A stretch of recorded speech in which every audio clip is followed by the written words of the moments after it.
In this fourth of a series of videos on Frankenstein, the first explored the characters of Victor and the monster, the second the themes of ambition, death and education, the third the themes of love, nature and parenthood.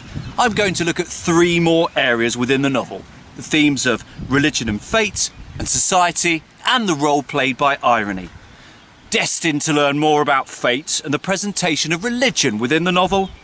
Keen to move from the back of the class to the front in a quest to understand Shelley's subtle critique of societal values? Anxious to clarify your thinking about the ironic twists within Shelley's masterpiece?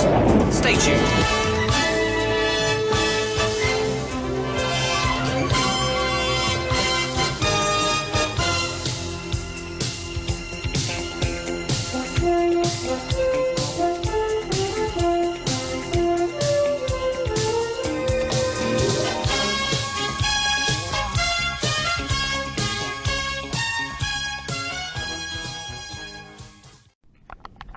First theme to explore: religion, fate.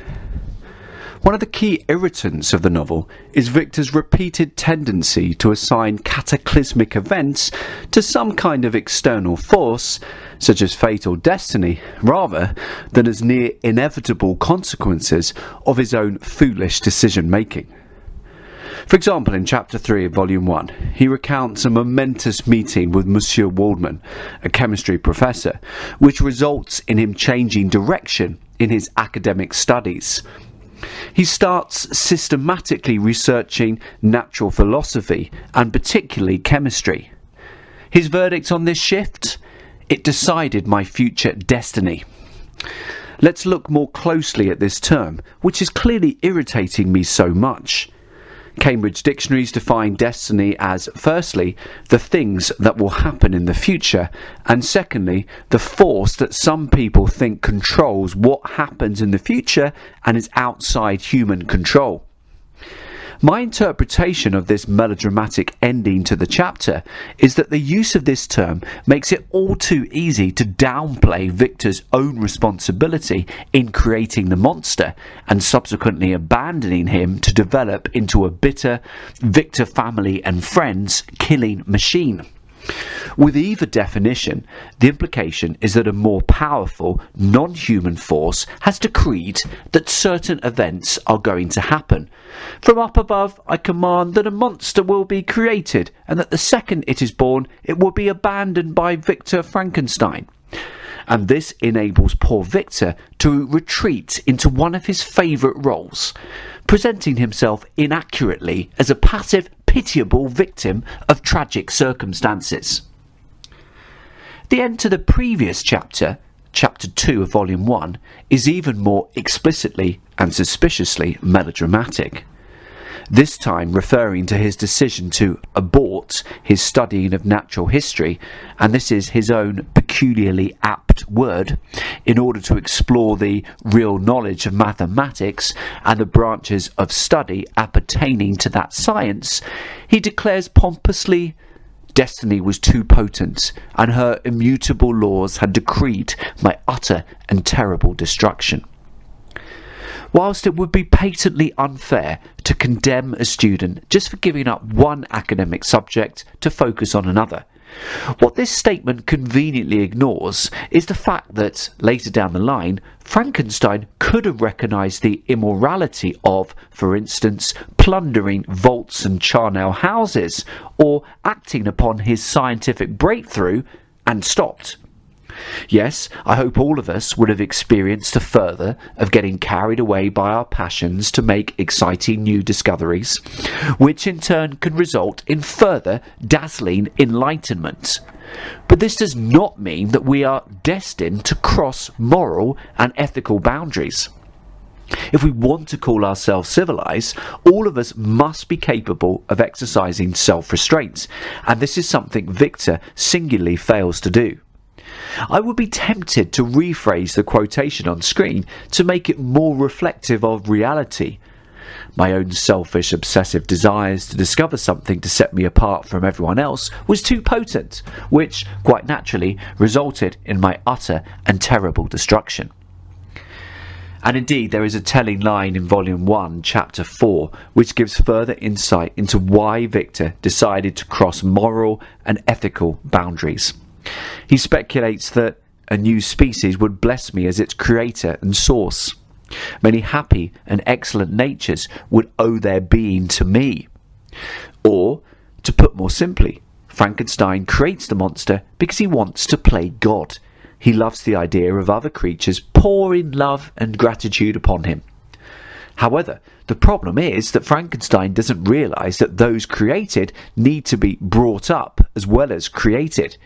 He is happy to act as how many in the 19th century would have viewed God, apparently omnipotent, ready to be praised, but ultimately distant and fairly useless on a day-to-day basis, but not as a parent. However, as you might expect, given Victor's ecstatic daydreams of himself as a kind of god, surrounded by the unneedy yet immensely grateful, the landscape of the novel is not a particularly Christian one. In the love story of Sapphi and Felix, Christianity is presented comparatively positively, in that it supposedly provides greater freedom for women than in Islam. Sapphi's mother was a Christian Arab who instructed her daughter in the tenets of Christianity and taught her to aspire to higher powers of intellect and an independence of spirit forbidden to the female followers of Muhammad. However, although Sapphi's mother's idea that Christianity provides greater liberty for women than Islam is not challenged, the story of devoted Christian Justine's life and death may suggest that religious belief can provide a degree of inner contentment and strength, but it is ultimately powerless when faced with human corruption and injustice. The priest commissioned to encourage Justine to confess comes across particularly badly. Justine recounts, "Ever since I was condemned, my confessor has besieged me. He threatened and menaced until I almost began to think that I was the monster that he said I was. He threatened excommunication and hellfire in my last moments if I continued obdurate." Look at the verbs used here. A supposed man of God besieged her, conjuring up images of armies surrounding and over time potentially starving an entire community in order to gain and conquer. Meanwhile, both threaten and menace imply that this priest is using a non-Christian level of coercion in order to bludgeon a frightened young girl into confessing to a crime she didn't commit. In some ways, what is most disturbing about this portrayal of a Catholic priest's behaviour is that his victim is already a devout believer. She naturally and humbly name-checks God within her final conversations with Elizabeth and Victor. And so there seems something particularly odious about the priest subjecting such a gentle, devout soul to such a relentless bombardment. I wonder whether it is also telling that the most obvious example of injustice in the novel occurs to the only explicitly Christian character. The reader may be left to intimate that such religious devotion is of little use when pitted against a devilish combination of cowardice, Victor, and a prejudiced legal system which is all too ready to view circumstantial evidence as vigorous proof. And what of Victor's own religion? He is certainly not explicitly Christian, although his references to his dead friends and family could be interpreted as belief in some kind of communion within an afterlife, which may or may not be Christian in origin. For instance, just before his death, he tells Walton that the forms of the beloved dead flit before me, and I hasten to their arms. Whilst, when negating the possibility of genuine future friendship with anyone, he says that wherever I am, the soothing voice of my Elizabeth and the conversation of Clerval will ever be whispered in my ear. Both these references seem to point to Victor in a desperate, half-imaginary state of wish fulfillment. Guilt-ridden due to his own obvious culpability in the deaths of Elizabeth and Clerval, he imagines and recalls their voices once again and longs for the impossibility of seeing them again. On another occasion, he more explicitly references heaven when claiming that the task of destroying the demon was one enjoined by heaven. Nonetheless, using conventional Christian vocabulary such as heaven and great God, and actually being a fully functioning Christian could be two separate things, as those sceptical about the role of Friar Lawrence in Romeo and Juliet would attest to. Victor's words prior to his death are not marked by the same religious devotion and resignation shown by his poor, unfortunate family servant Justine. Instead, he emits a bleak final call for vengeance and shows a realization that his life has been one of all-consuming frustration and failure. To sum up this section on fate and religion, Victor regularly and conveniently attributes cataclysmic events caused by his own actions to fate, thus revealing an attempt to absolve himself of a degree of responsibility. One of his main motivating factors in animating his 8-foot dead body part creation was that he rather liked the idea of being seen as a kind of god, albeit one who in practice would be austerely distant. In spite of his misuse of Christian terminology, he himself does not seem Christian, or to believe with any hope or conviction in heaven or in an afterlife. Meanwhile, a Catholic priest is shown to be prepared to abuse his position in order to obtain a false confession, whilst the one devout Christian in the novel suffers a miserable miscarriage of justice. But via the love story of Felix and Sapphi, at least Christian values are held to be more liberal and egalitarian when compared with Islam. Next theme to explore: class and society. As an intelligent, thinking outsider, the monster is in the perfect position to critique society's structures and values. His early experiences reveal the extent to which entire communities make judgments based on physical appearance. So to be fair to Victor, it isn't just him. In chapter 3 of volume 2, he is attacked by a mob after approaching a cottage. Whilst even when he does something benign and heroic, such as saving the life of a drowning girl in a river, his treatment is even worse. Whilst the horror inspired by his exterior emphasises Victor's deluded, deranged state during the process of creation, he had selected his features as beautiful, or at least his failure to take account of the potential effect of animation upon appearance. The monster and the reader come to realise that it doesn't matter what he does, he will never receive the integration he needs and craves. Of course, the monster is an extreme example of physical difference and strangeness. He's 8 foot tall, and understandably, many people might find this and his overall appearance and composition of body parts threatening. Nonetheless, the fact that over the course of his wretched life, he initially attempts so many acts of goodness before descending into enraged vengeance, as well as saving the life of the young girl, he shows great kindness behind the scenes to the de Lacys, suggests that benevolence in itself is not considered of particular importance within society's warped value system. What is, therefore, considered important? The monster, benefiting from Felix's explanations to another outsider, exotic beauty Sapphi, learns that the possessions most esteemed by your fellow creatures were high and unsullied descent united with riches. A man might be respected with only one of these advantages, but without either he was considered, except in very rare instances, as a vagabond and a slave, doomed to waste his powers for the profits of the chosen few. And what was I? So forget being a good person or having a strong moral sense. Society showers respects on those who, through sheer luck, were born into a family who have been wealthy, upright and influential over a number of generations, or those who have managed to acquire wealth themselves, in all likelihoods, the cynical might add, through unscrupulous means. Having the monster, the outsider, summarise societal systems in this way emphasises its unfairness, especially for himself, but for others too. The contrast between most esteemed and vagabond and a slave suggests that the system is one of prejudice, unhelpful extremes.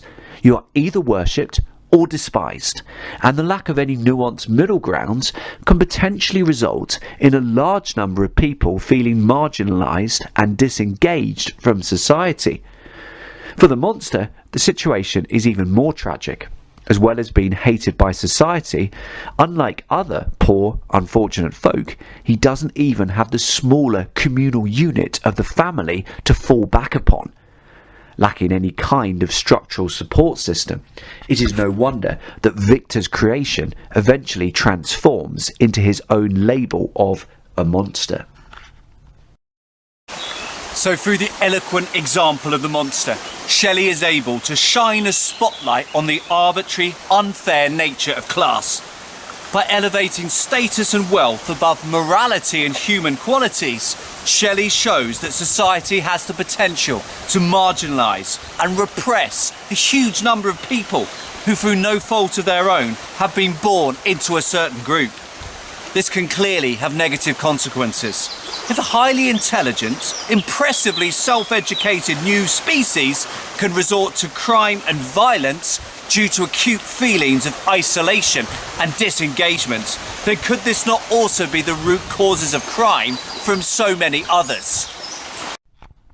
Next area to explore, the use of irony within the novel, both situational and dramatic.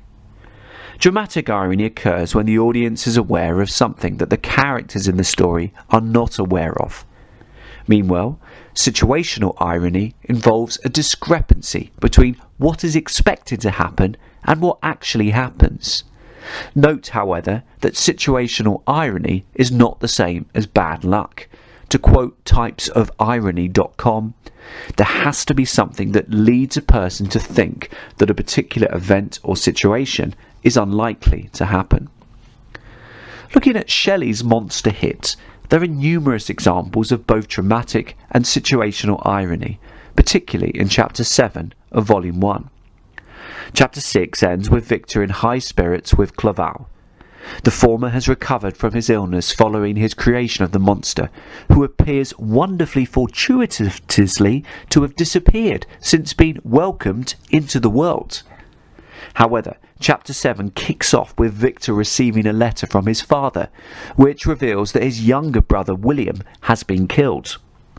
Describing the reaction of Elizabeth, Victor's father reveals that she hastily examined the neck of the victim and, clasping her hands, exclaimed, "Oh God, I have murdered my darling child!" Essentially, Elizabeth is guilt-ridden because she allowed William to wear a very valuable miniature that she possessed of his mother, and the erroneous theory is that this picture was doubtless the temptation which urged the murderer to the deed. The monster himself reveals the truth about this incident in Chapter 8 of Volume 2. After initially hoping that William as a child might have lived too short a time to have imbibed a horror of deformity, the monster strangled him after learning that his father was a Frankenstein, meaning that he belonged to my enemy, to him towards whom I have sworn eternal revenge. Elizabeth's comment that she has murdered her darling child is an example of situational irony, as the exact opposite is true. She's clearly devoted her life to looking after William, and had no part whatsoever to play in his death. The monster seeing the expensive miniature did not prompt the killing, although it did enable the framing of Justine. Of course, in Chapter 7 of Volume 1, both Victor and the first-time reader do not know exactly what has happened to William, meaning that we may not be aware of the irony of this comment. However, by the time Victor enters his family home in the same chapter, he has realised that his creation must have killed William. Thus, when another brother, Ernest, greets him with the line, "Yet your presence will, I hope, revive our father, who seems sinking under his misfortune, and your persuasions will induce poor Elizabeth to cease her vain and tormenting self-accusations," the irony, both dramatic and situational, is rich and self-evident. Here is Victor being portrayed as the returning saviour, someone who can comfort and bring the family back together. Yet he is the person who has caused all the suffering in the first place through both his actions, creating the monster, and subsequent lack of action, immediately abandoning it. The situational irony is the discrepancy between what Ernest expects to happen, Victor's presence to revive their father, and what happens and what is likely to happen, Victor's presence to ultimately only increase their agony. And it is dramatically ironic because the reader knows what Ernest doesn't, i.e. that Victor has spent years probing dead bodies before animating then abandoning a macabre compilation of body parts, meaning that he is not the innocent, kind, simple-hearted family member he might have used to be. What is the effect of this and similar ironic comments?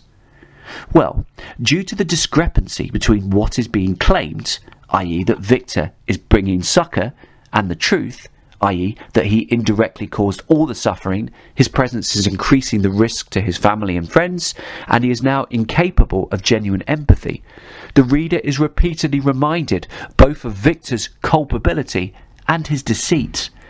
Each time someone in his family says something such as, "Your presence will revive our father," or "You alone can console Elizabeth," or "Your arrival, my dear cousin, fills me with hope," the reader is struck by the jarring inappropriateness of what is being said.